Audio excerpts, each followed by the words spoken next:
creepy and they're kooky, mysterious and spooky. They're all together ooky, the Addams Family. Their house is a museum when people come to see them. They really are a scream, the Addams Family. Neat. Sweet. Petite. So get a witch's shawl on, a broomstick you can crawl on. We're gonna pay a call on the Addams Family. Well, earlier today I spoke to the Chief Executive of RBS, Stephen Hester, and we started on the question of whether he should still be in his job. Stephen Hester, the detail here is very shocking. Half of it at least happened on your watch. Why haven't you resigned? Let me be clear, first of all, what the people who have, if you like, been found to have tried to manipulate it is disgraceful. There is no room at RBS or in our industry for that kind of wrongdoing. It happened for 2 years while you were the boss. So what responsibility do you bear? The legacy at RBS that was inherited by the current board, chairman, board, management team, me, was a difficult one across many areas. But the question is, were you even doing the right thing when you knew that there was a potential problem? Why did it take you a year to even start checking? I think that it is absolutely right. We won't be the only bank with these findings, of course, but in our case, that it was not a regulated area, and the rules, if you like, were there but not as well developed as they are today, and we did not know the wrongdoing that was going on. So our systems and controls were poor, and we didn't know about the wrongdoing. It took 11 million documents to be trawled through until about March of 2011 before we discovered the extent of the wrongdoing, and we fixed it very quickly thereafter. But you're absolutely right.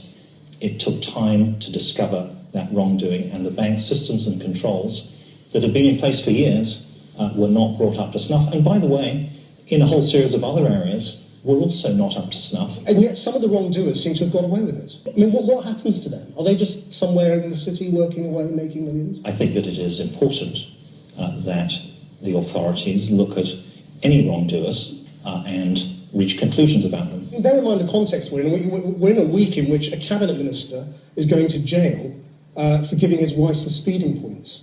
You know, and yet bankers are still employed by the bank. I think that your point is very important.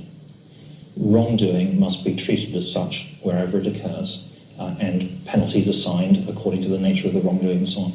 But beyond that, beyond the specific issue of wrongdoing, the culture of selfishness and self-servedness, which, if you like, milder versions have gone throughout different things in the banking industry in different parts across lots of different companies, must also be seen as an excess of past years and corrected. This is not a banking industry that I came back into wanting to be responsible for. This is going to cost taxpayers millions, isn't it, in lost tax, apart from anything else, because this is coming out of profits in terms of the fines.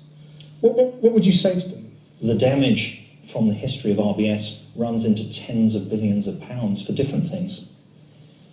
Fortunately, RBS is a strong enough company and being improved that the profits of this business are paying for that damage, and I hope that we are soon coming to the point where those profits will have paid for the past damages and then be available to shareholders and give us a share price that will allow the taxpayer to recoup.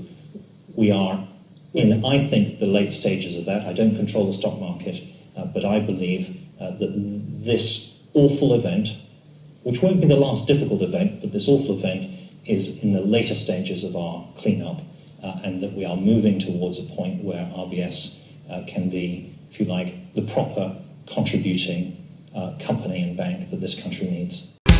I've been getting away with it all my life. Getting away. However I look, it's clear to see. I've been getting away with it all my life. Getting away with it all my life. Please translate. their money down. Picked up a boy just south of Mobile, gave him a ride, filled him with gypsies, tramps, and thieves. We'd hear it from the people of the town. They'd call us gypsies, tramps, and thieves. But every night all the men would come around and lay their money down.